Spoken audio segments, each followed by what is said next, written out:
প্রচুর বেগে ঝড় হচ্ছে আজকে।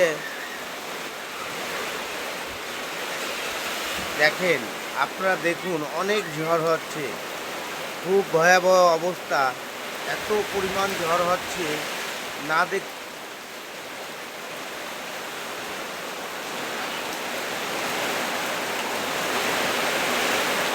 অনেক অনেক জোরে ঝড় হচ্ছে, টাটা পড়তেছে, বজ্রপাত হচ্ছে।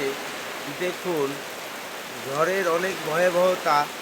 তারির ভিতরে এই বাচ্চারা কেমনে গোসল করতেছে, দেখেন, এদের আনন্দ বেড়ে গিয়েছে। ঝড় হচ্ছে, মানুষ ভয়ে বাঁচতেছে না, তারির ভিতরে এই বাচ্চারা কিভাবে দৌড়ইয়া গোসল করতেছে, আনন্দে উৎসব করতেছে। দেখুন, অনেক ভয়াবহতা।